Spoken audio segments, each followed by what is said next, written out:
Vous savez,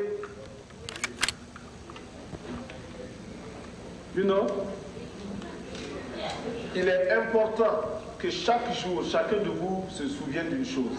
It's very important that every day, every single one of you remember one thing. C'est que quand le peuple se met debout, l'impérialisme tremble. Remember this. When the people stand, imperialism trembles.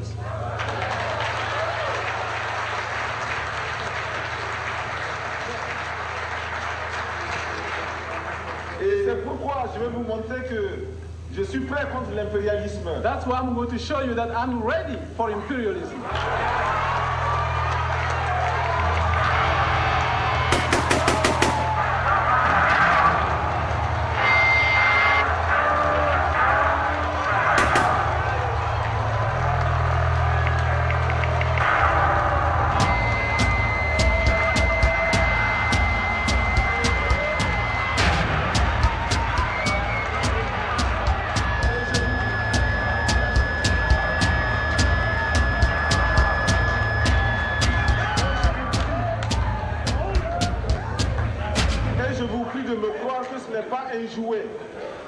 And I ask you to believe me. I'm not kidding. Ici, ce sont des balles réelles. Those bullets are real bullets.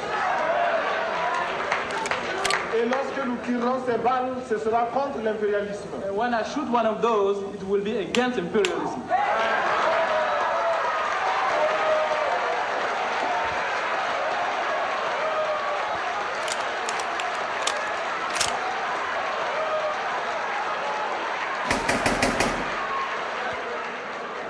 Ce qu'il nous reste à faire, c'est faire la révolution. What we have to do now is to make revolution.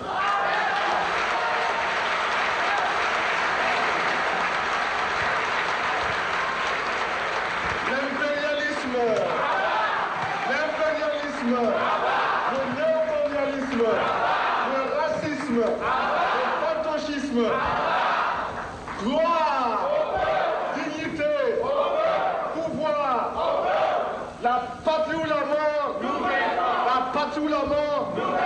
Merci camarades.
Maintenant la Haute-Volta qui retient l'attention des observateurs avec le nouveau coup d'État mené par le capitaine Sankara. C'est l'ancien Premier ministre. Il a renversé le régime du président Ouédraogo. Voici le président de la République renversé aujourd'hui. Jean-Baptiste Ouédraogo était un homme modéré, partisan d'une coopération étroite avec la France. Aujourd'hui, qu'en est-il de son sort? Il sera traité avec beaucoup d'humanisme, assure le capitaine Sankara, ici, celui qui l'a renversé, son ancien Premier ministre. Cette nuit, il a annoncé à la radio nationale qu'un Conseil national de la Révolution avait renversé le régime fantoche du commandant Ouedraogo. Peuple de Haute-Volta, aujourd'hui encore, 4 août 1983, les soldats, sous-officiers et officiers de toutes les armes et de toutes les unités, dans un élan patriotique, ont décidé de balayer le régime impopulaire, le régime de soumission et d'aplatissement mis en place par le médecin commandant Jean-Baptiste Ouedraogo. Peuple de Haute-Volta, tous en avant avec le CNR pour le grand combat patriotique, pour l'avenir radieux de notre pays. La patrie ou la mort, nous vaincrons.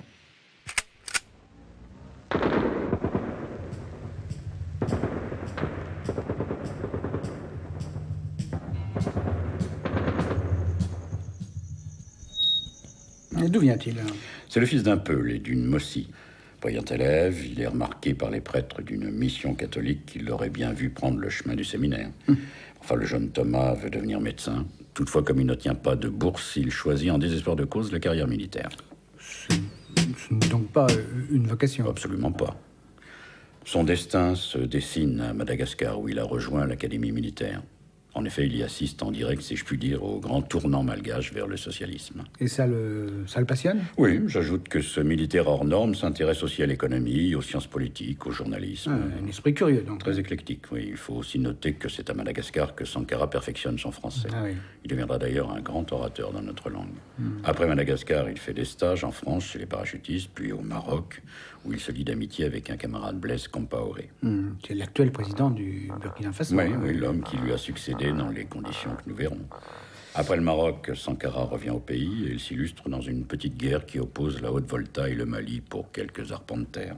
Quand vous dites qu'il s'illustre... Ce jeune lieutenant montre de réelles qualités de combattant, de chef. Ça lui vaut de prendre le commandement d'une école militaire chargée de former les commandos. Son ami Compaoré l'y rejoint et devient son adjoint. Sankara est alors le militaire le plus célèbre de la Haute-Volta. Ouais. Et très vite, le capitaine devient naturellement le leader d'un petit groupe d'officiers très engagés à gauche, sinon à l'extrême gauche et résolument anticolonialistes. En fait, et ce sera la véritable motivation personnelle de Sankara, c'est la corruption des dirigeants voltaïques qui les révoltent et guident leur action. Et aussi la conviction que le pays doit se sortir d'affaire tout seul. Ah oui, c'est-à-dire sans dépendre de la France. Évidemment. Alors... La politique africaine de la France, nous la trouvons très française. C'est-à-dire? Hier, la France était dans tel ou tel pays d'Afrique pour soit maintenir un chef, un dirigeant, un roitelé, soit pour débarquer d'une caravelle, un autre que l'on emportait avec soi. Aujourd'hui encore, la France procède ainsi. Quelle est la place de la France dans vos alliances? La France est pour nous un pays qui a colonisé notre patrie, qui de ce fait-là a la responsabilité de la politique coloniale et néocoloniale dans notre pays. Et la France, sur ce point, doit comprendre que nous nous acharnerons à combattre le colonialisme et le néocolonialisme. Qu'est-ce que tu as? Hein? Bien, ouais. Oh oui, un peu inquiète quand même. Oui, un peu, oui. Hein? Regardez.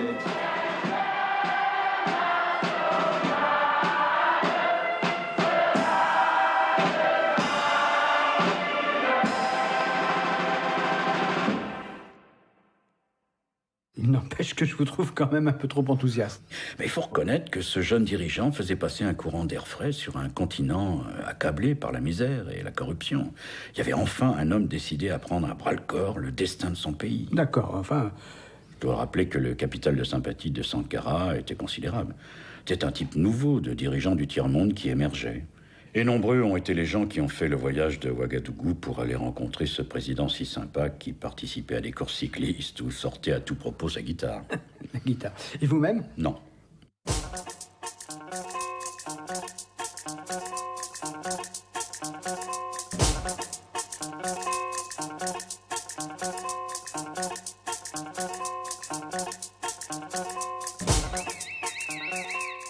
son ami, là, Compaoré, hein, fait partie de ce conseil. Bien sûr, Compaoré devient le bras droit de Sankara, c'est le conseiller, le confident, un vrai frère jumeau.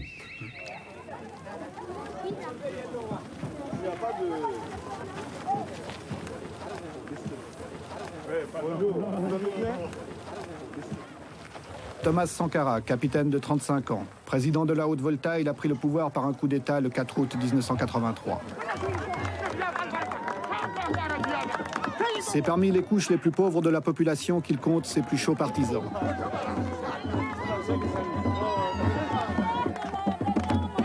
Camarades, l'impérialisme, le colonialisme, le néocolonialisme. Camarades, il faut enterrer tous les ennemis du peuple. Il faut enterrer tous les défauts qui empêchent le peuple de se libérer, qui empêchent le peuple de construire son bonheur. On ne peut pas se développer sans mobilisation. Nous ne pouvons pas nous développer si le peuple lui-même ne prend pas son destin en main. C'est le peuple qui doit construire le pays. Ce n'est personne d'autre. C'est 20 villas aujourd'hui. Demain, ça sera 20 écoles, ça sera 20 dispensaires, ça sera 20 maternités. Et chaque année, ce sera comme ça. Camarades, les mauvais maris, les paresseux, les voleurs, les maris réactionnaires, les petits patrons, les grands patrons, les détourneurs de fonds, les voleurs,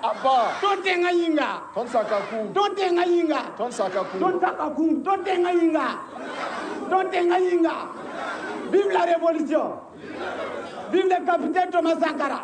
Vive le capitaine Thomas Sankara.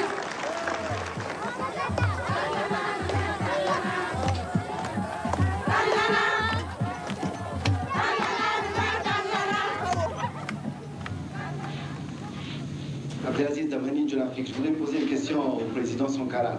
C'est que quand on est à la tête d'un pays petit, enclavé, pauvre, et ce n'est pas péjoratif, qu'est-ce que ça rapporte en dehors de la satisfaction intellectuelle? Quand on parle fort, qu'est-ce que ça rapporte? Nous sommes dans des conditions qui sont très difficiles, vous les avez décrites, vous avez dit que ce n'est pas péjoratif, merci. Et il faut ajouter à ces conditions particulièrement difficiles, c'est un peuple qui a pris beaucoup de retard, qui est très largement analphabète.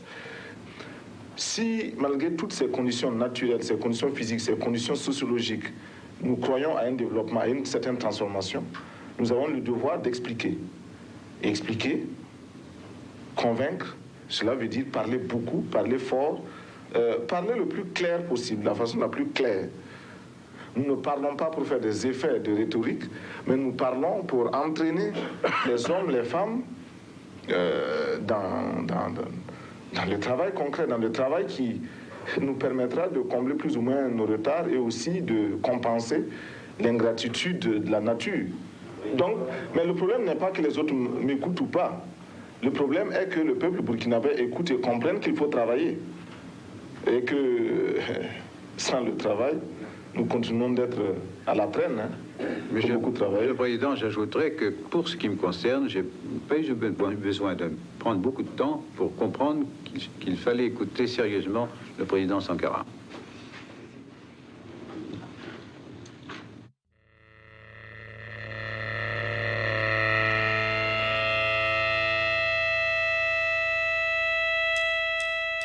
Nos objectifs se limitent à des prétentions bien simples, bien élémentaires, à savoir nourrir d'abord chaque Burkinabé,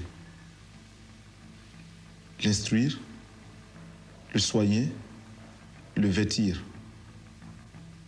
et également lui donner la possibilité de son épanouissement culturel, de son expression quotidienne.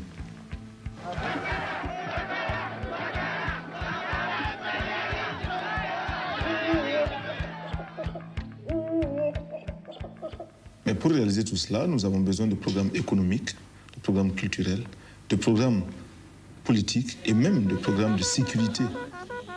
Car je crois que vous comprenez très bien que tout le monde n'applaudit pas lorsque l'on parle de Burkina Faso, lorsque l'on parle de voie révolutionnaire, c'est-à-dire d'un non-conformisme par rapport à ce qui a été établi jusque-là et que chacun connaît. La patrie ou la mort, nous vaincrons.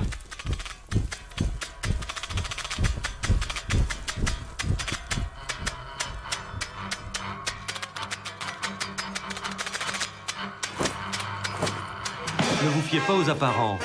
Cette démonstration, bottée dans les rues de Ouagadougou, n'est pas organisée en l'honneur d'un quelconque dictateur. C'est la production que l'on célèbre ici, plus exactement le choix fait par le Burkina Faso pour vaincre la faim, l'autosuffisance alimentaire. Notre pays produit suffisamment de quoi nous nourrir. Nous pouvons dépasser même notre production, malheureusement. Par manque d'organisation, nous sommes encore obligés de tendre la main pour demander des aides alimentaires. Ces aides alimentaires qui nous bloquent, qui nous inspirent, qui installent dans nos esprits cette habitude, ces réflexes de mendiants, d'assister. Nous devons mettre de côté ces aides par notre grande production. Il faut réussir à produire plus.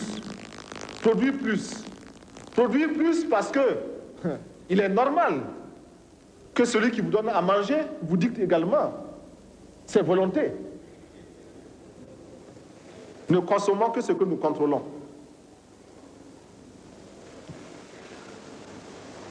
Il y en a qui demandent mais où se trouve l'impérialisme? L'impérialisme, regardez dans vos assiettes quand vous mangez les grains de riz, de maïs, de mil importés. C'est ça l'impérialisme. N'allez pas plus loin.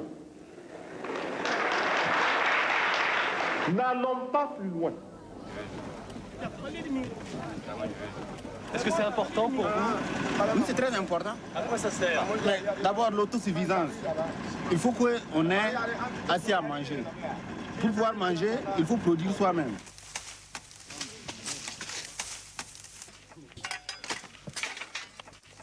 Dans certains pays, seulement 4% de la population réussit à nourrir toute une population de plus de 200 millions d'habitants et même à exporter et à constituer autour de l'agriculture une puissance économique.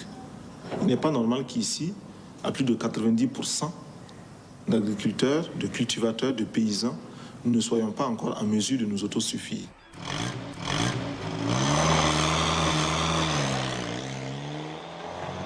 Huitième pays le plus pauvre du monde, le Burkina Faso ne veut plus entendre parler d'aide internationale en termes coloniaux.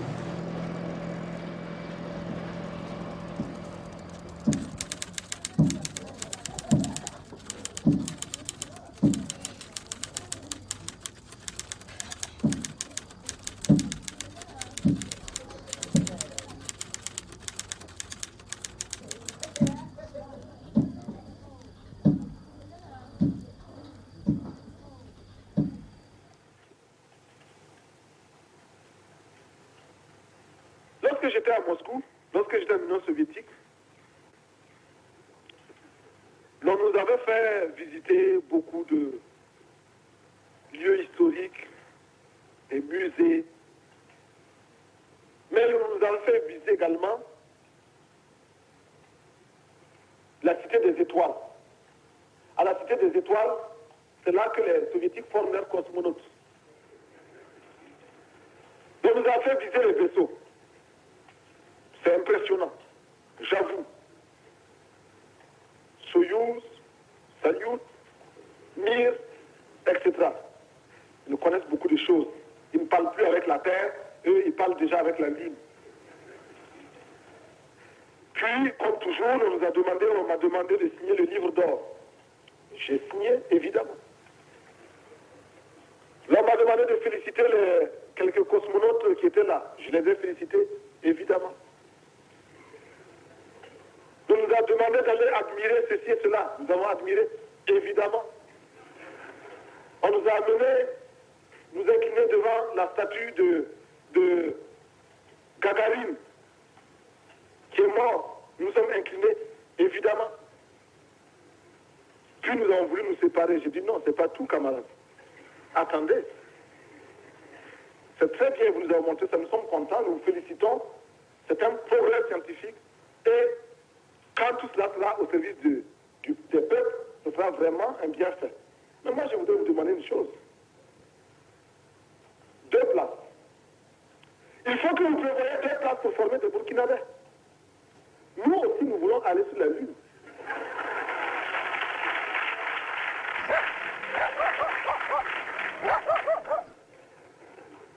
On veut aller là-bas.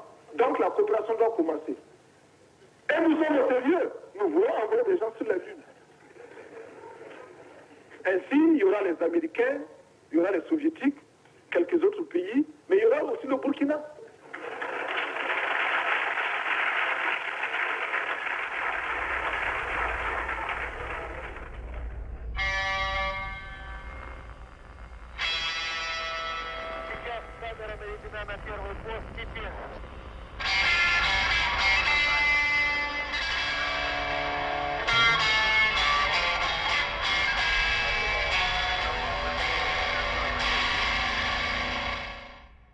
Vous avez hier déclaré que vous souhaiteriez que 1% des recherches spatiales soit consacré à la lutte contre la dégradation des forêts. Alors, d'où vient ce chiffre 1%? Ça vous paraît suffisant? Comment vous avez évalué ça? Par-delà le chiffre lui-même, ce que nous visons, c'est imposer la prise de conscience devant un problème, un fléau aussi grave que la désertification. On va voir quelques images du Burkina Faso, de votre pays, essentiel. Oui. Pour ce fléau, nous estimons que la responsabilité n'incombe pas seulement à ces hommes et à ces femmes qui vivent au Burkina Faso, mais également à tous ceux qui, loin de chez nous, provoquent de façon directe ou indirecte des perturbations climatiques, écologiques. Qui peut démontrer aujourd'hui que les engins que l'on envoie dans l'espace ne dérangent pas, ne perturbent pas cet équilibre-là? Vous avez dit qu'effectivement, la lutte contre la désertification est anti-impérialiste. Oui, la lutte contre la désertification est un combat anti-impérialiste dans la mesure où nous savons que pour l'impérialisme, l'exploitation des hommes est un acte tout à fait normal, a fortiori l'exploitation des forêts, de quelque façon que ce soit, directement ou indirectement.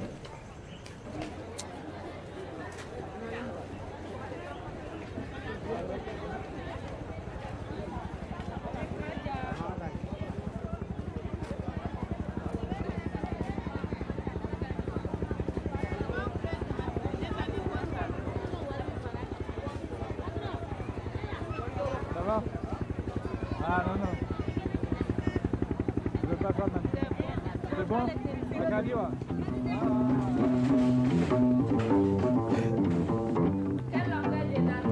Reste une question essentielle pour ce pays comme pour beaucoup de pays africains. Seul le développement culturel peut lui permettre de mener à bien ses objectifs. Or, pour l'instant, il n'y a que 6% d'enfants scolarisés au Burkina Faso, alors qu'ils représentent plus de la moitié de la population. Gagner la bataille du développement passe aussi par la lutte contre l'analphabétisme.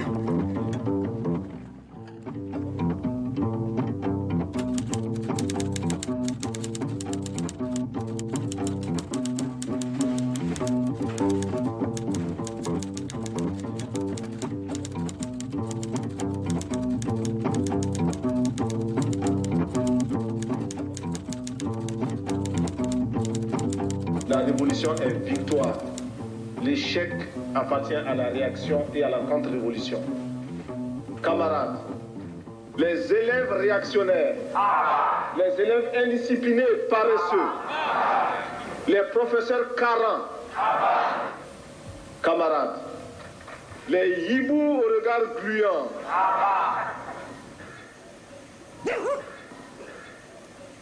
les pentades orgueilleuses,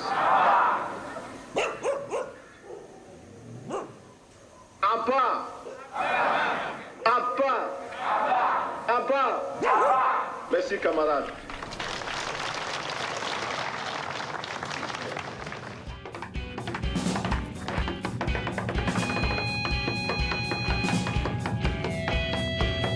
Bâtissons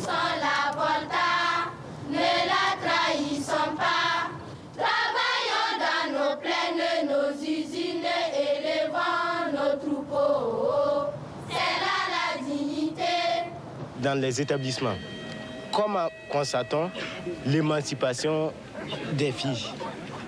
À l'école même, quand les filles sont en grossesse ou des choses comme ça, on les renvoie, n'est-ce pas?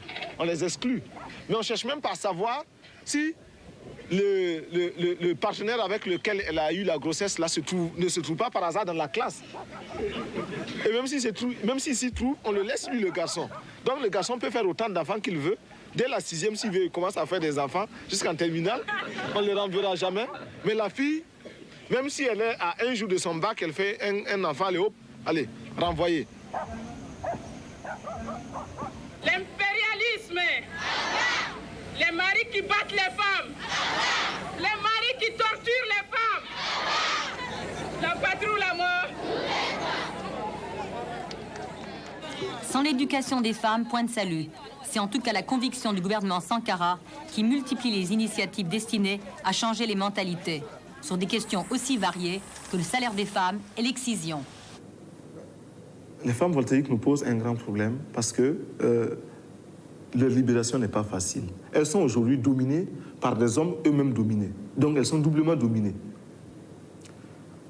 L'impérialisme domine le voltaïque. Et l'homme voltaïque va dominer la femme voltaïque. Eh bien, nous voulons responsabiliser la femme voltaïque d'abord en commençant par sa libération. La libérer de la domination féodale de l'homme voltaïque. Cela ne va pas sans grand mal. Parce que c'est toute une mentalité à reconsidérer.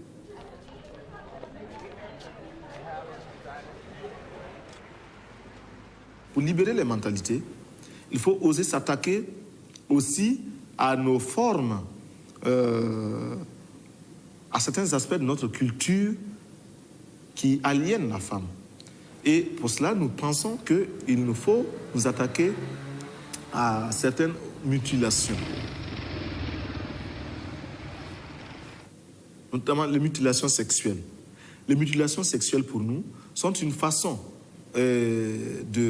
d'amoindrir la femme, sont une façon de marquer la femme du sceau de son infériorité permanente.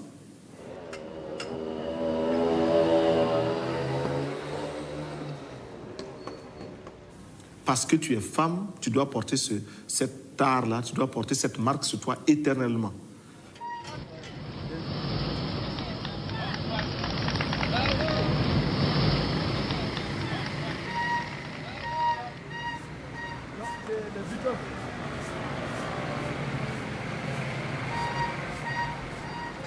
14 heures de travail quotidien, une espérance de vie de 32 ans. La femme africaine fournit près de 80% du travail agricole, ainsi que la moitié des prestations nécessaires à l'alimentation. Ces femmes s'occupent tout à la fois des enfants, du ménage, du ramassage de bois, de l'eau à chercher à des kilomètres de distance, de la nourriture de la famille, du champ du mari et de leur champ personnel. Nous sommes bien loin de l'image d'Épinal, de la joie de vivre dans la brousse.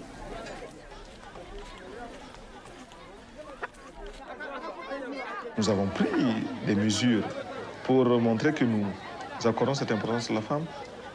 Épanouissement du couple égale épanouissement familial égale essor national. Eh bien, nous avons imposé que le marché soit fermé aux femmes. Seules les vendeuses y avaient accès.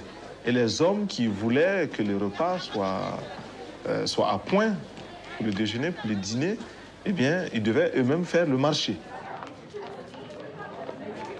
Les hommes chez nous ne font pas le marché. C'est une déchéance. Et ce n'est pas facile de s'attaquer à de tels préjugés, à de telles conceptions. Chacun de nous ici a été élevé dans le sentiment que parce qu'il est homme, il est d'office, il est d'emblée supérieur à tout ce qui est femme. Quel que soit leur âge, quelle que soit leur force physique, leur intelligence.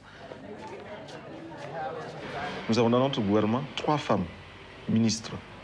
Essor familial et solidarité nationale, sport et loisirs, le budget. Les femmes commencent à se dire, mais tiens, ce Conseil national de la Révolution, il est vraiment au sérieux pour la promotion de la femme. Et c'est elle-même qui nous propose maintenant les femmes qu'elles estiment capables. Camarade directeur des services. Peu d'argent au Burkina Faso, mais des idées. Après la semaine de la femme, la journée du marché obligatoire pour l'homme et la charte de la famille, la télévision locale lance les colombes de la Révolution.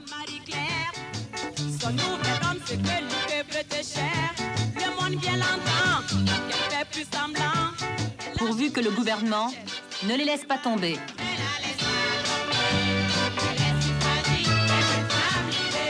Ce qui veut dire que nous devons donner à chaque femme un emploi.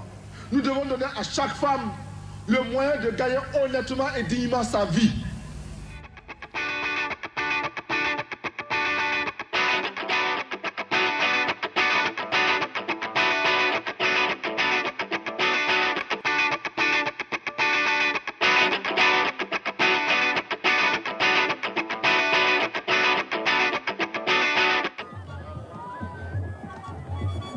Il ne faut pas que ça piétine, quoi. L'approvisionnement doit être rapide. Maintenant, il faut penser à la toiture. Voilà, déjà. Il faut déjà penser à la toiture. Vaut mieux qu'ils aient leurs matériaux ici. Bon, n'oubliez pas de créer beaucoup d'espaces verts. Surtout le long de la route, là. Beaucoup d'espaces verts, des fleurs, des petits bancs. Si vous êtes ici, faites des petits bancs en béton, là. Des bancs publics. Monsieur le Président, est-ce que vous pensez que cet enthousiasme va durer longtemps? Au début, c'était des mots. Ce n'était que des mots et une adhésion euphorique. Le doute avait commencé à s'installer. Aujourd'hui, il est évident que dans ce bâtiment-là, qui se construit petit à petit, grâce à l'engagement des populations, ce bâtiment-là est la preuve que la révolution apporte effectivement quelque chose de qualitatif. Merci. Et on va voir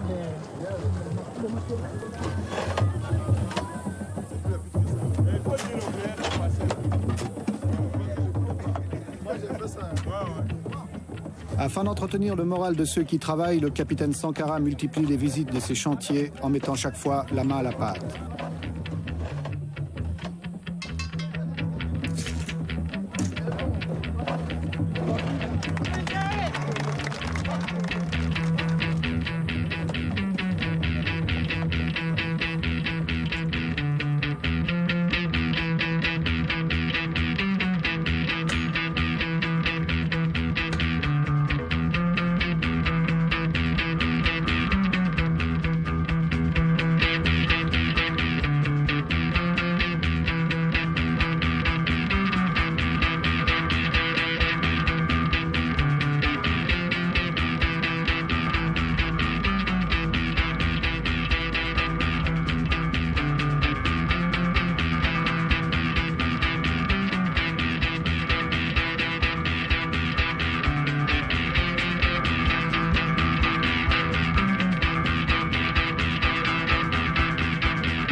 Zerbo. Le tribunal vous condamne à 15 ans d'emprisonnement, dont 7 ans avec sursis. Vous condamne à rembourser à l'État voltaïque la somme de 61 838 101 francs. Quand le peuple devient le magistrat suprême, à partir de ce moment, on limite la corruption. Pour démanteler un tel réseau clandestin de lutte... Cette lutte contre la corruption a commencé au Ghana avec le capitaine Rawlings. Au Burkina, les tribunaux populaires siègent à leur tour. Des anciens chefs d'État y sont confrontés, des centaines de fonctionnaires corrompus, démasqués. À mon meeting du renouveau, j'ai employé 10 millions. Voilà le problème. Chacun va puiser et bien dire, bon, mais voilà, c'est le général Lamizana qui m'a dit de puiser. La corruption chez nous a une part quand même importante de façon relative. Mais si nous l'avons combattue, ce n'est pas tant à cause de son impact économique négatif, mais c'est à cause de l'homme négatif qui a été façonné à travers cette corruption et cette mentalité de corrupteurs, de népotistes, de gabégiques, des hommes incapables.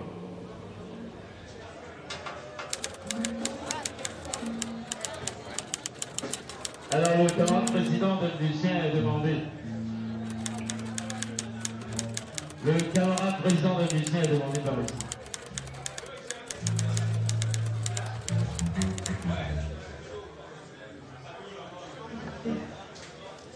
Ok, la série continue.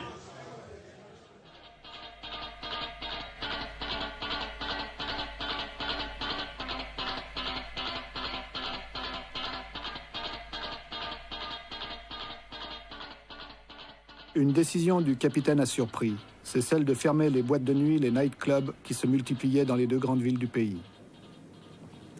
Je dois vous dire d'abord que j'ai pris ces mesures à mon corps défendant. Moi-même, je suis musicien. Bien. Mais voilà, nous avons voulu heurter notre petite bourgeoisie de plein fouet. C'est-à-dire, nous avons voulu lui montrer que il y a des sacrifices que nous devrons consentir dans la révolution. Des sacrifices sur nos privilèges, nos facilités, nos goûts, etc. Et nous avons choisi les nightclubs.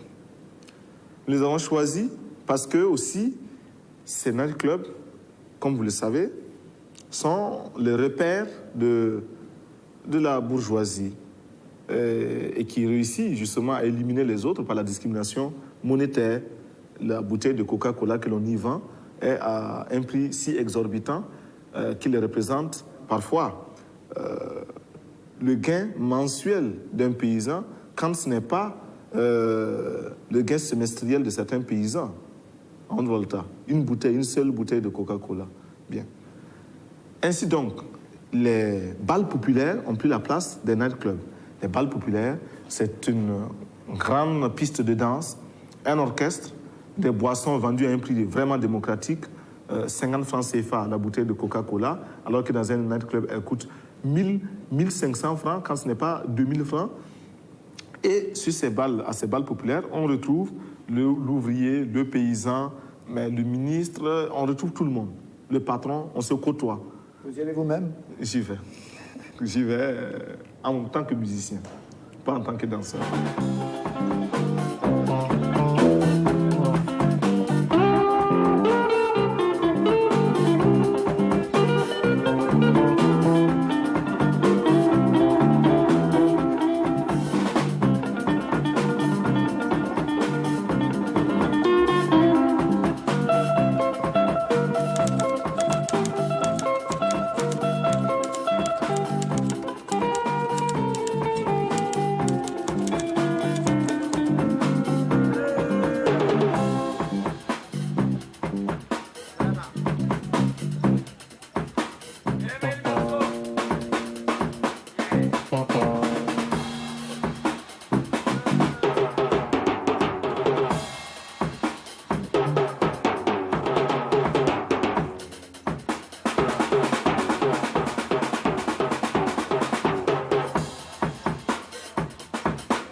Monsieur Malric. Le président Sankara encore voulait poser une question. Hier, en visitant le local du CDR, j'ai remarqué une pancarte qui affirmait à peu près ceci: le vote à bulletin secret, c'est la plus grande truanderie qui existe. Est-ce que c'est votre avis? Oui, c'est notre avis parce que dans notre cas, que veut dire un bulletin secret? D'abord, le bulletin, ce morceau de papier, qu'est-ce qu'il veut dire pour 98% de la population du Burkina Faso? Ils ne savent ni lire ni écrire. Ils n'ont jamais tenu un papier dans leurs mains. Ils ne savent pas ce que c'est. Bon, nous avons plus de 98% de notre population qui est analphabète. Comment... Bon, ce n'est pas bon pour nous. Ce n'est pas bon pour nous. Ensuite, il y a toutes les manipulations, même quand les gens savent lire, il y a toutes les manipulations qui se font. Vous savez, l'ordinateur, on lui fait dire parfois des choses, hein. Alors, compte tenu de toutes ces appréhensions, qui sont très fondées, nous avons préféré, nous, pour les élections, vous monter sur une table, en tout cas, tout ce qui peut vous mettre un peu en hauteur. Et puis vos partisans s'alignent devant vous, derrière vous. C'est comme ça, on va les compter. Ils sont 1200, l'autre n'a que 800. Il est donc battu devant tout le monde. Et en plus, ça a l'avantage de vous montrer qui a voté pour vous. Dans le bulletin secret, combien... Enfin,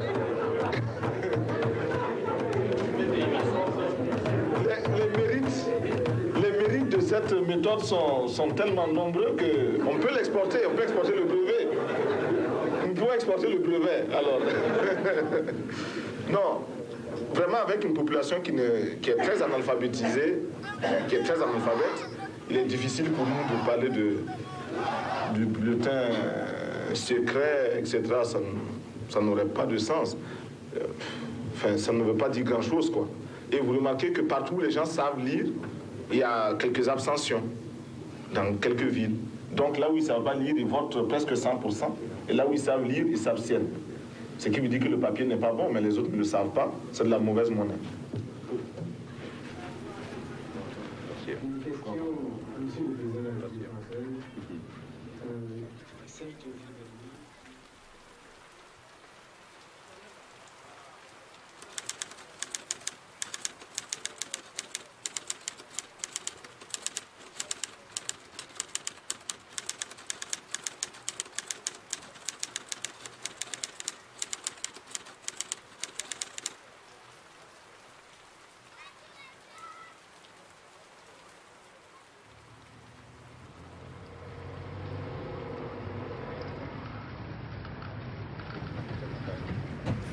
Il était venu à Vittel avec treillis, béret, revolver et surtout son franc-parler. Le capitaine Sankara aura été une des vedettes du 10e sommet de Vittel. On dit de lui que c'est un jeune loup de l'Afrique, un capitaine qui dérange, mais qui veut aussi bâtir sur de nouvelles bases l'avenir avec la France. La France ne comprend pas l'Afrique. Et il est grand temps qu'elle la comprenne. Il faut cesser de voir l'Afrique comme un réservoir, il faut cesser de voir l'Afrique comme... une masse de manœuvre qui doit suivre. Il faut voir l'Afrique majeure, il faut voir les masses populaires qui prennent conscience de leurs intérêts, qui revendiquent légitimement et qui réclament la différence, le droit à la différence. Voilà, et comme vient de le dire Georges, un incident donc a déjà marqué ce sommet. Le capitaine Sankara, un militaire que l'on dit proche des Libyens, a donc boudé le dîner offert hier soir à l'Élysée par le président de la République. Le capitaine Sankara est en effet un marxiste, mais aussi un admirateur du numéro 1 libyen. Je vous rappelle que le capitaine Sankara est un pro-libyen. Monsieur le Président, est-ce que vous pourriez définir de manière précise les relations que vous entendez mener avec la Libye? Ces relations avec le colonel Kadhafi ont beaucoup fait parler, mais je pense qu'à ce niveau, il n'y a pas d'inquiétude à se faire quand on a à s'adresser à des gens responsables. Et c'est notre cas. Debout, ambassadeur de Kadhafi, il est auto. Bon, on a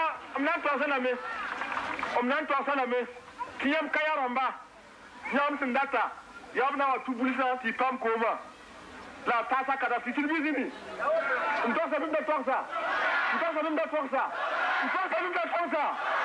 Voilà, ambassadeur de Libye, le peuple militant de Kaya réclame depuis, et dès aujourd'hui, vous faites un message à Kadhafi pour lui dire de venir faire des puits ici à Kaya. Voilà, c'est le peuple.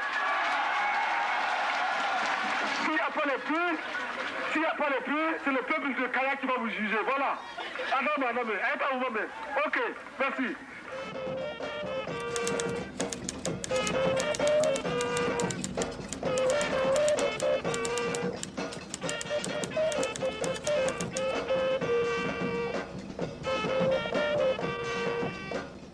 Sankara, il avait tendance d'ailleurs à céder lui-même dans ses relations avec les autres pays. Il nous avait par exemple dit comment un jour, alors qu'il était précisément en Libye, il avait donné une interview à la télévision libyenne et puis il avait demandé aux journalistes et aux caméramans qui donc l'interviewaient d'ouvrir sa caméra, de retirer la cassette qu'il venait d'enregistrer, puis il lui avait saisi la caméra en disant « Eh bien, puisque la Libye nous avait promis de nous aider, je prends tout de suite le matériel. » Alors le colonel Kadhafi, évidemment, lui avait dit « Mais non, pas question, on va vous envoyer ça dans des boîtes, on va vous aider vraiment. » Et comme Sankara en avait assez d'attendre l'aide des autres, eh bien, il avait décidé de se servir. Il avait d'ailleurs volé une voiture également au colonel Kadhafi. Il était venu un jour à Ouagadougou avec sa voiture blindée, une Alfa Romeo, que j'ai pu voir, pleine de gadgets électroniques. Et donc, pendant que Sankara et Kadhafi se voyaient dans un bureau à Ouagadougou, le chauffeur de Sankara demandait au chauffeur de Kadhafi comment marche ta voiture, comment marche tel gadget, comment marche le toit ouvrant, et puis il avait fini par lui subtiliser la voiture.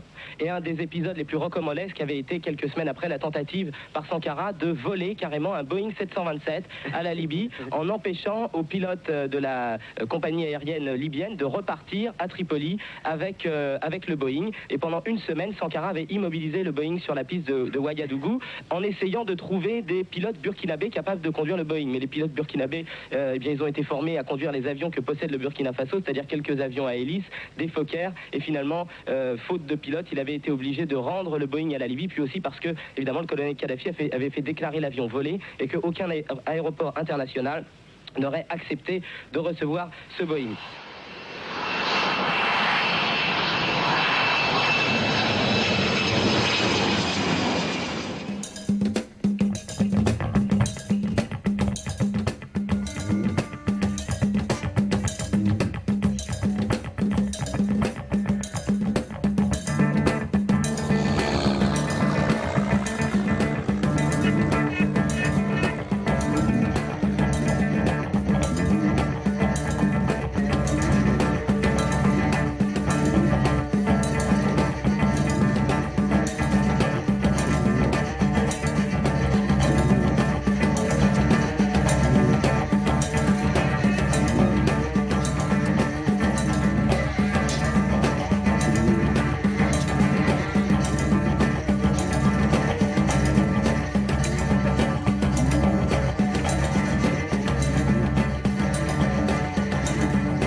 Camarade président, quelle est la position de Burkina Faso en ce qui concerne la lutte contre l'apartheid? L'apartheid est une forme aujourd'hui du nazisme moderne. L'apartheid est un élément vivant de l'impérialisme de notre temps. Nous devons combattre l'apartheid, non pas parce que nous sommes des Noirs, mais parce que nous sommes des hommes tout court et non des bêtes, et parce que aussi nous avons choisi, dans le cadre de la lutte des classes, la classe de l'avenir, la classe des travailleurs.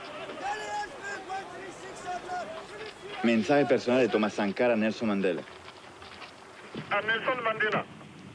Nelson Mandela en prison est 1000 fois plus libre et 1000 fois plus heureux que ceux qui, dehors, servent les intérêts objectifs des ennemis des peuples, notamment de l'impérialisme arrogant de notre temps.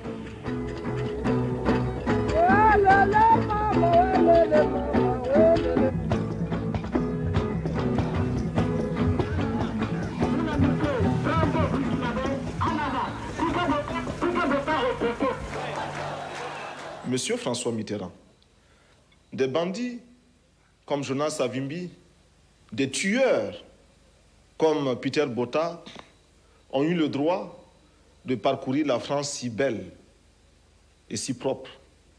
Ils l'ont tachée. Ils l'ont taché de leurs mains et de leurs pieds couverts de sang.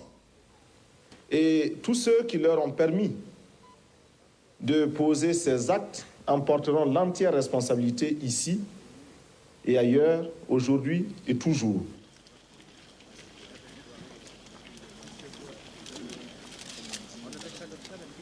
C'est un homme un peu dérangeant, le président Sankara. Hein? Non, c'est vrai, il vous titille, il pose des questions, quoi. Avec lui, il n'est pas facile de dormir en paix. Il ne vous laisse pas la conscience tranquille. Et je trouve que dans un certain nombre de ses jugements, il a le tranchant d'une belle jeunesse et le mérite d'un chef d'État totalement dévoué à son peuple. Et moi, j'admire ses qualités qui sont grandes, mais il tranche trop aussi.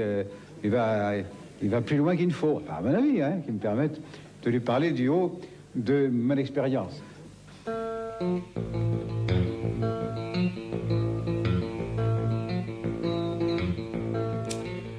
ne faut pas avoir peur de le dire, notre pays n'a jamais entretenu de rapports cordiaux avec Sankara. Pourquoi?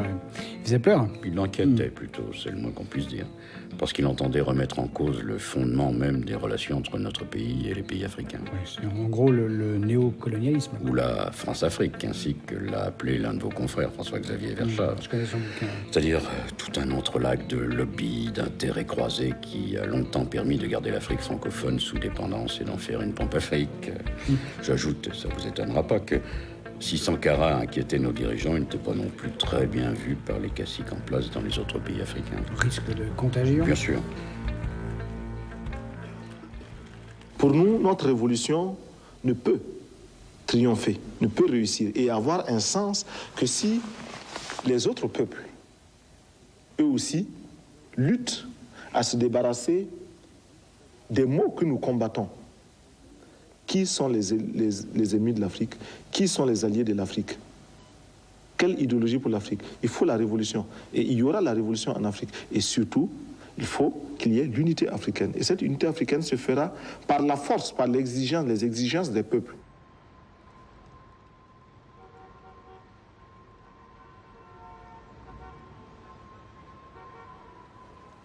Le président du CNR et du FASO aborde maintenant le problème de la dette des pays africains.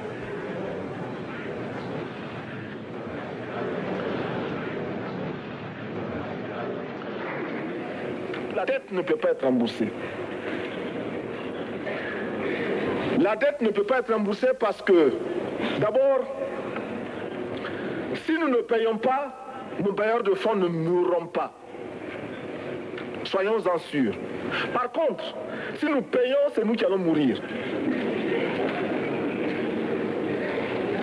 Soyons-en sûrs également. Monsieur le Président, ma proposition ne vise pas simplement à provoquer ou à faire du spectacle. Je voudrais dire ce que chacun de nous pense et souhaite. Qui ici ne souhaite pas que la dette soit purement et simplement effacée?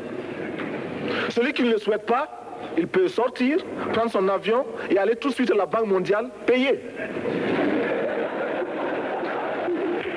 Tous nous souhaitons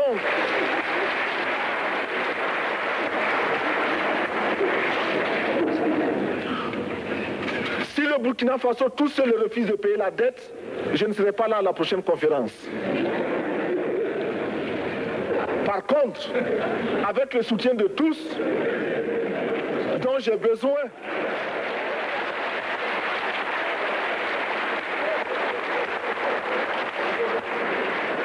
avec le soutien de tous, nous pourrons éviter de payer.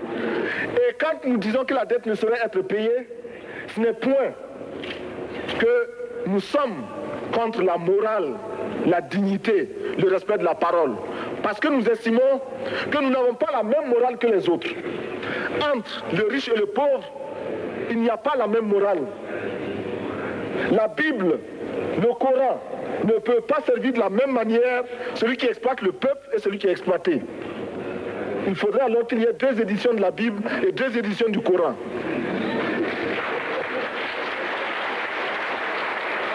Monsieur le Président, faisons en sorte que nous mettions au point ce front uni d'Addis Abeba contre la dette Faisons en sorte que ce soit à partir d'Addis Abeba que nous décidions de limiter la course aux armements entre pays faibles et pauvres.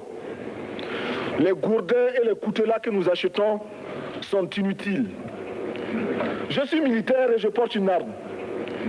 Mais Monsieur le Président, je voudrais que nous nous désarmions. Parce que moi, je porte l'unique arme que je possède et d'autres ont camouflé les armes qu'ils ont.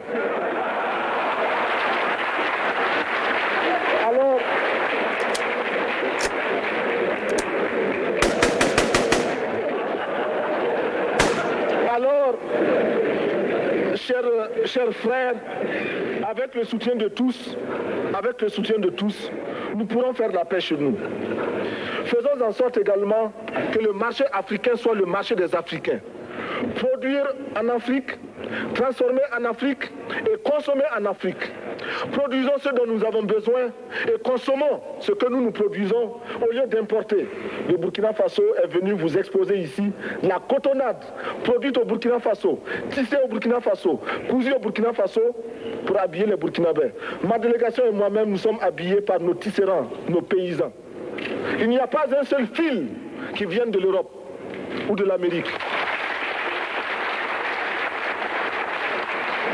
Je ne fais pas un défilé de mode, mais je voudrais simplement dire que nous devons accepter de vivre africain. C'est la seule façon de vivre libre et de vivre digne. Je vous remercie, Monsieur le Président. La patrie ou la mort, nous vaincrons.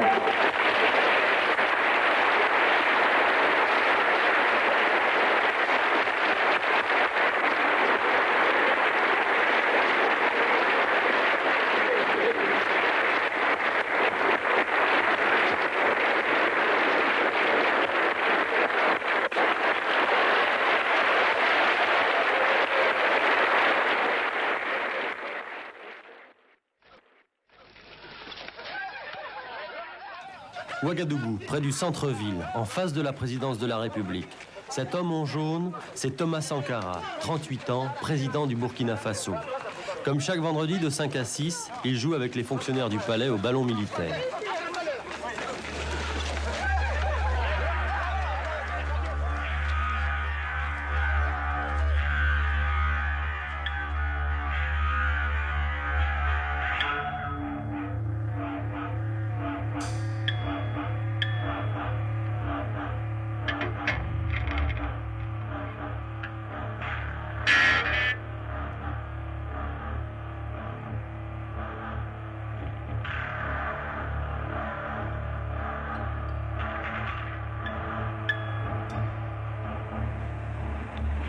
Quand est-ce que vous avez décidé de prendre les choses en main au Burkina, en Haute-Volta? Non, à vrai dire, je n'ai jamais décidé, moi, de me présenter comme un dirigeant à quelque niveau que ce soit. Parce que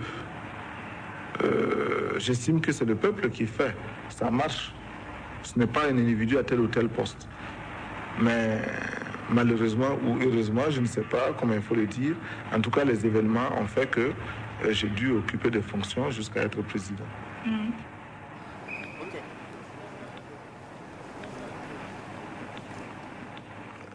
Donc vous n'avez pas senti une vocation de devenir homme politique? Non. Combattant politique, oui, mais responsable à quelque niveau que ce soit, non, je ne me suis jamais identifié à cela. Et même aujourd'hui, je suis prêt à occuper n'importe quelle fonction, pourvu que je puisse rester dans le combat révolutionnaire.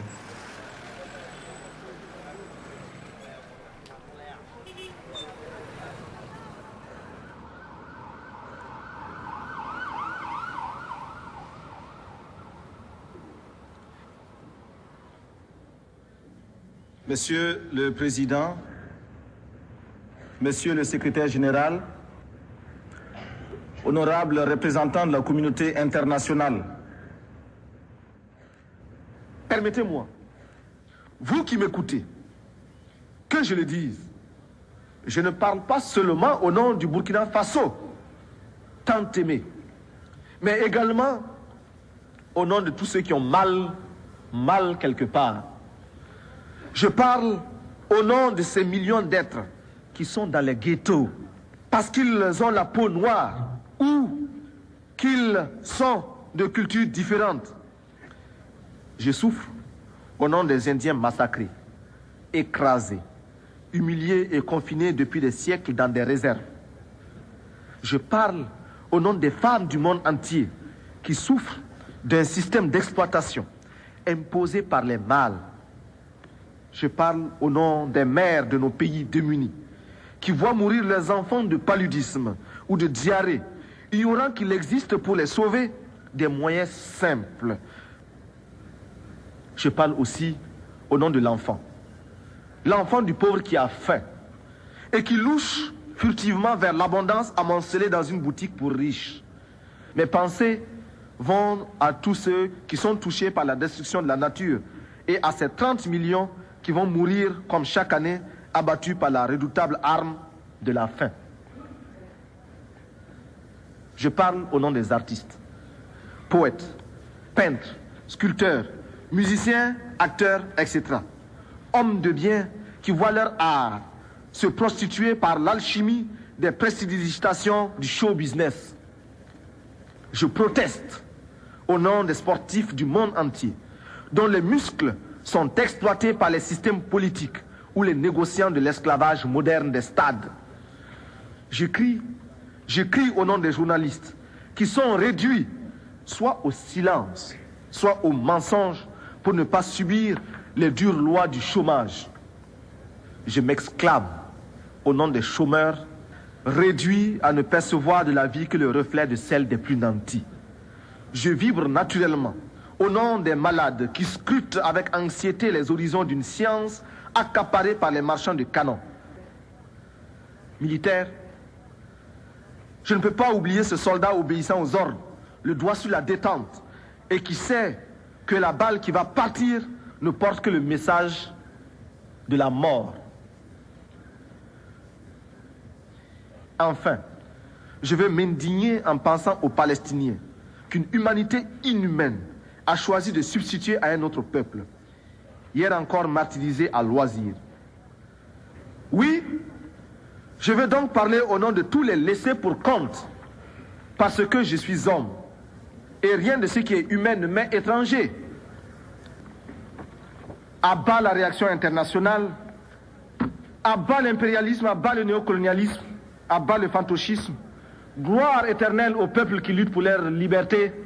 Gloire éternelle aux peuples qui décident de s'assumer pour leur dignité.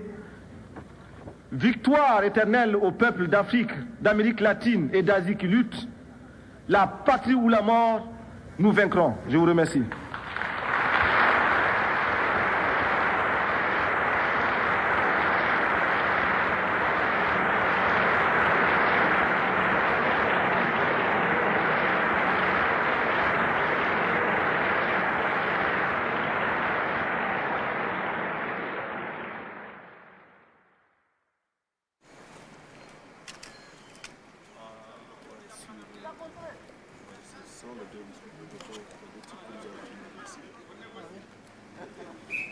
Selon vous, quels étaient les changements les plus importants depuis l'avènement de la RDP?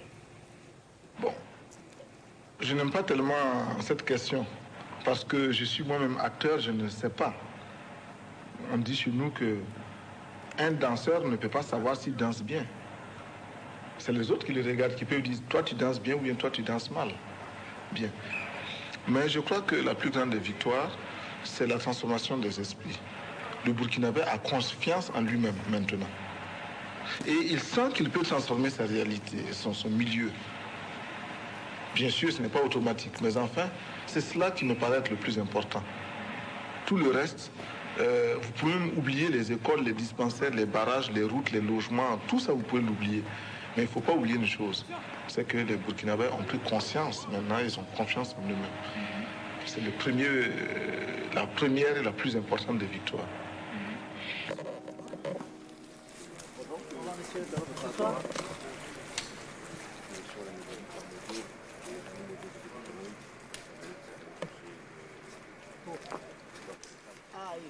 Ah oui, d'accord.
Qu'est-ce que signifie pour vous personnellement d'être un chef d'État?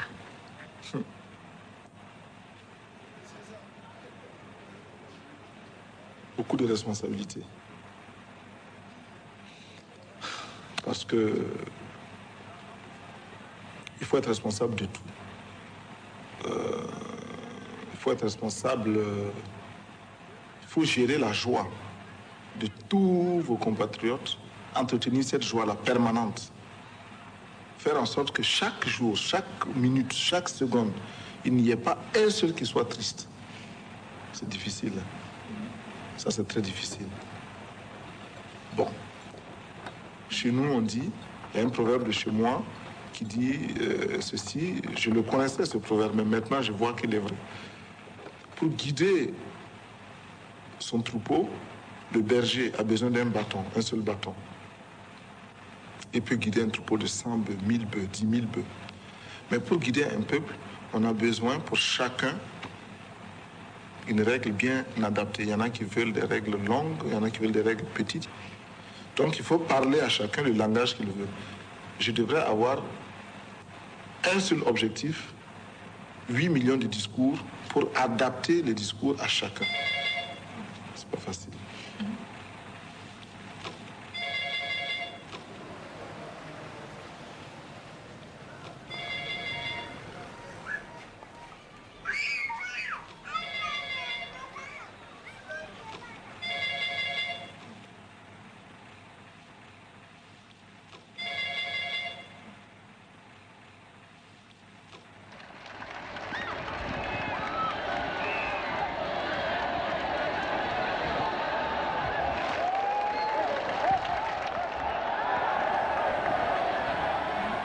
Est-ce que vous avez aussi connu des échecs et est-ce que vous avez commis des erreurs personnelles? Ah oui, nous avons commis beaucoup d'échecs. Beaucoup d'erreurs surtout. Mais la différence, c'est qu'avant, nous commettions 100 erreurs et nous avions 0 victoire. Maintenant, nous commettons peut-être 10 000 erreurs, mais nous avons 2, 3, 4 petites victoires. Nous avançons. Mais nos erreurs sont tellement nombreuses qu'il m'est difficile de les citer. Mais retenez que cela me rend triste. Nous avons beaucoup d'erreurs qui ont été commises.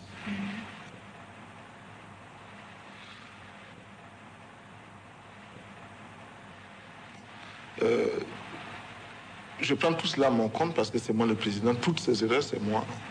Donc ça me rend triste, très souvent.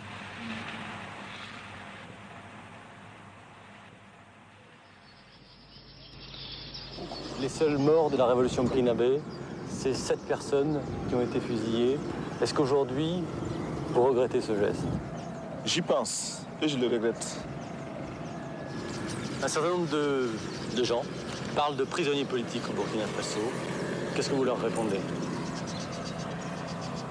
Je leur réponds oui, nous en avions. Aujourd'hui, nous n'en avons plus. Pour vous, quelle est la qualité politique essentielle? Croire au peuple. Si vous voulez, je me retrouve un peu comme un cycliste qui grimpe une pente raide, qui a à gauche, à droite des précipices. Il est obligé de pédaler, de continuer de pédaler, sinon il tombe. Alors, pour rester moi-même et pour me sentir moi-même, je suis obligé de continuer dans cette lancée-là. Vous vous sentez isolé en Afrique? Mal compris en tout cas. Mal compris, mal aimé? Mal aimé. Oui.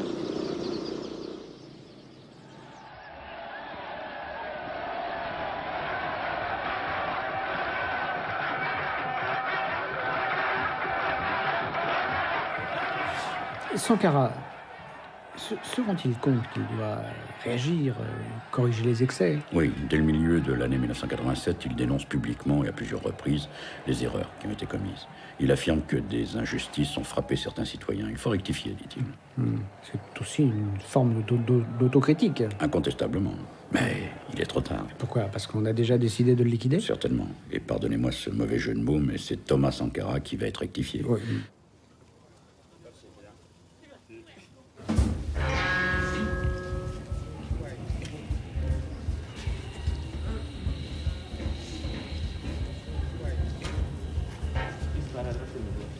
Faut pas tout enlever, hein. Non, président. Madame président, non. On va enlever ce qu'il faut. Voilà. C'est symbolique. Ouais, lui, il est plus gros que moi. C'est à dégager. Voilà. Camarade, ça va éclater, hein. C'est trop là, c'est pas plein.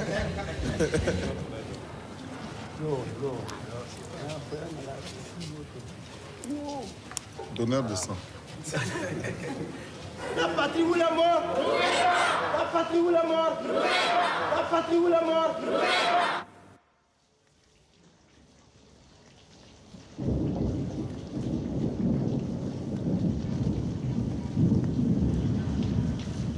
Le soleil rouge de la saison des pluies descend lentement derrière les palmiers de l'enclos dit de l'Entente à Ouagadougou.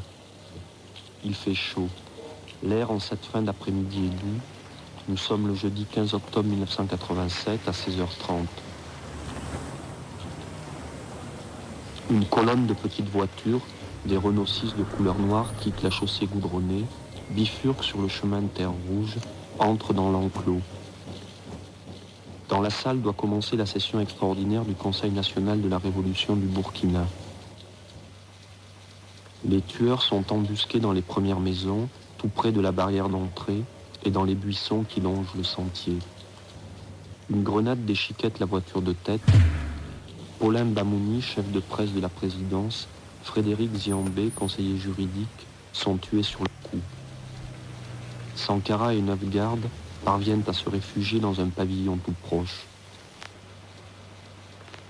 Couchés à plat ventre dans le corridor, ils ripostent. Mais le pavillon est encerclé. Une grenade offensive est jetée à l'intérieur. Sankara, blessé, dit « C'est inutile, c'est moi qu'il cherche ».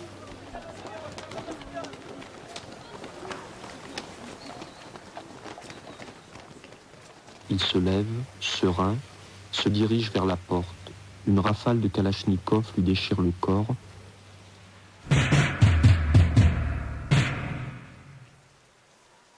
Les tueurs investissent le pavillon, tirent sur tout ce qui vit.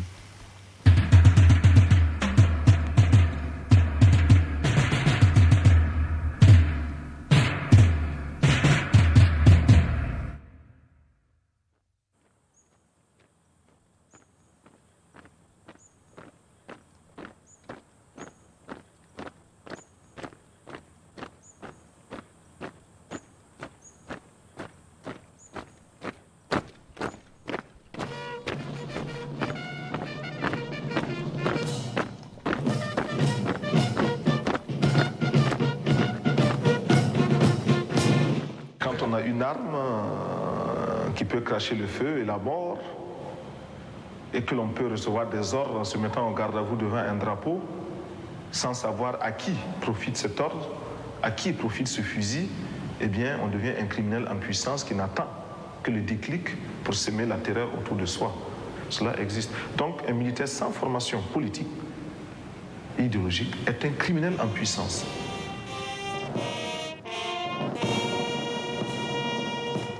À droite. Marche.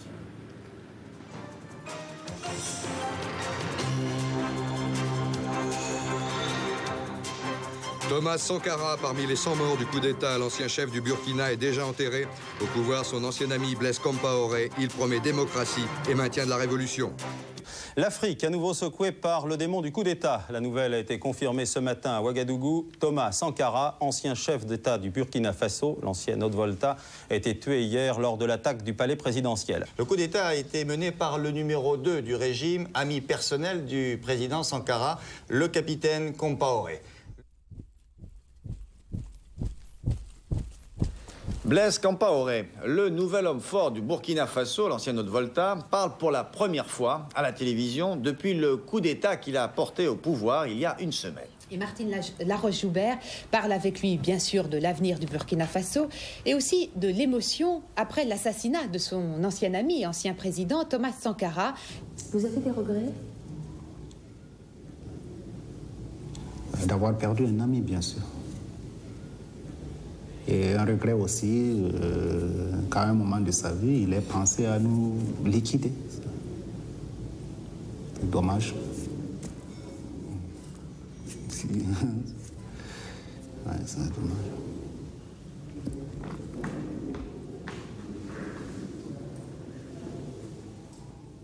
C'est dommage. Ouais, c'est dommage.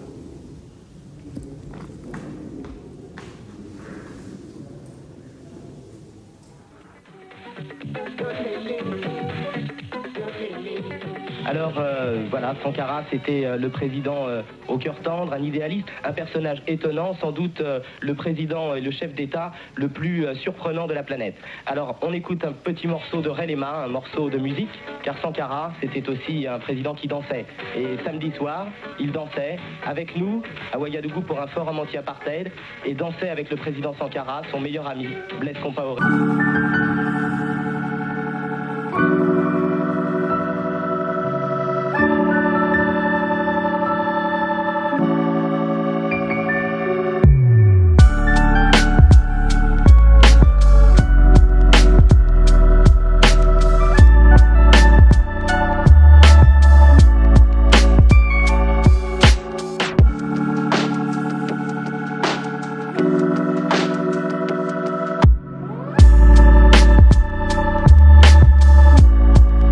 C'est bien entendu que ce soit son meilleur ami, Blaise Compaoré, qui ait été le responsable du coup. Et d'ailleurs, dans Le Monde dimanche, eh bien, on peut lire une interview de Sankara qui date d'il y a quelques mois déjà, où Sankara disait la chose suivante de Blaise Compaoré. Il disait: un jour, des gens sont venus me voir complètement affolés, et ils m'ont dit: il paraît que Blaise prépare un coup d'État contre toi. Ils étaient le plus sérieusement du monde paniqués. Je leur ai répondu ceci: le jour où vous apprendrez que Blaise prépare un coup d'État contre moi... Le jour où vous apprendrez que Blaise prépare un coup d'État contre moi, ce ne sera pas la peine de chercher à vous y opposer ou même de me prévenir. Ça voudrait dire que c'est trop tard et que ce sera imparable. Il le connaît tellement de choses souvent que personne ne peut me protéger contre lui s'il voulait s'attaquer à moi. Il a contre moi des armes que vous ignorez. Donc, s'il prépare un coup d'État, il faut là être vraiment fataliste. Il faut se laisser aller. C'est imparable. Mais au fond de vous, vous ne pouvez pas imaginer qu'il puisse en reparler. Non.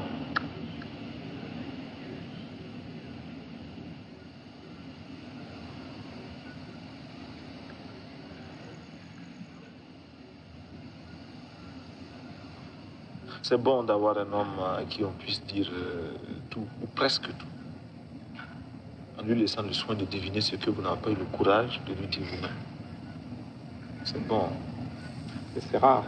C'est très rare.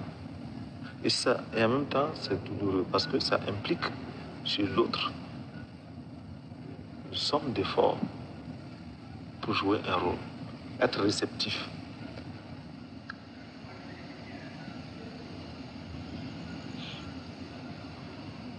Quand à 4 h du matin, moi, je dis à Blaise de venir de Pau me voir, il faut que lui, il accepte de passer toute la nuit avec moi jusqu'au petit matin à 6 h, 7 h, me détendre, me faire rire, me remettre à flot, et puis que je continue à travailler. Nous passons des nuits et des nuits et des nuits. Alors, ça signifie que lui, il ne faut même pas qu'il ait un problème. Il faut qu'il vive pour surveiller un malade ou je sais pas, enfin pour veiller. Et ça, c'est pénible. Quand j'y pense, je me dis, mais enfin. Alors, ce qui lui aussi va sur pied, il faut bien que quelqu'un lui crée l'équilibre. Mais là, je m'en réjouis. C'est ça qui me console. C'est ça qui me console.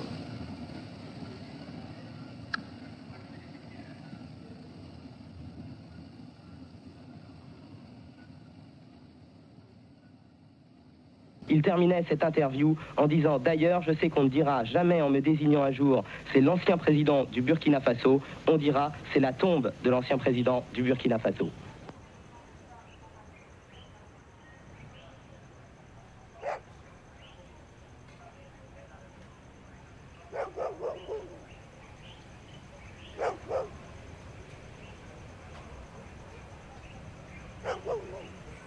Le poids de l'ombre de Thomas Sankara, aujourd'hui à Ouagadougou. Autour de sa tombe, le chagrin se mêle à une suspicion grandissante. Auprès de la majorité de la population, la thèse d'un assassinat prémédité gagne du terrain. La méfiance grandit face au nouveau pouvoir.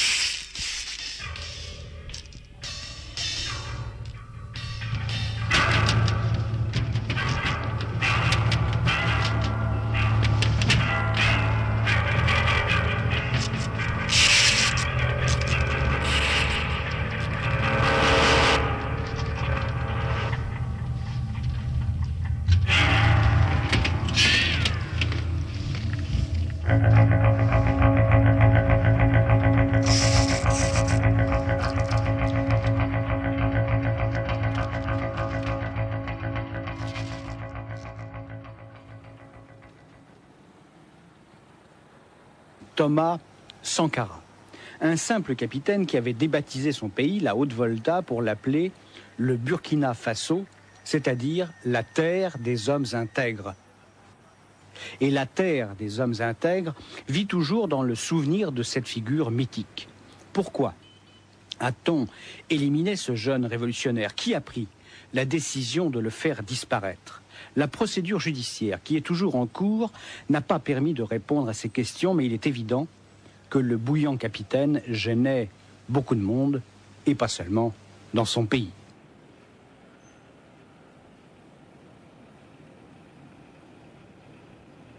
Capitaine Sankara, ça sera ma dernière question. Pourquoi le Burkina Faso? Pourquoi avoir voulu changer le nom de la Haute-Volta? Oui, parce que Haute-Volta, cela ne voulait rien dire pour personne, en particulier pour nous, Burkinabés. Et c'est un nom qui ne nous renvoie qu'à un passé colonialiste. Par contre, Burkina Faso est un nom puisé dans le terroir même, qui a une signification dans notre langue. Qui veut dire patrie des hommes honnêtes. Merci, Président. Merci.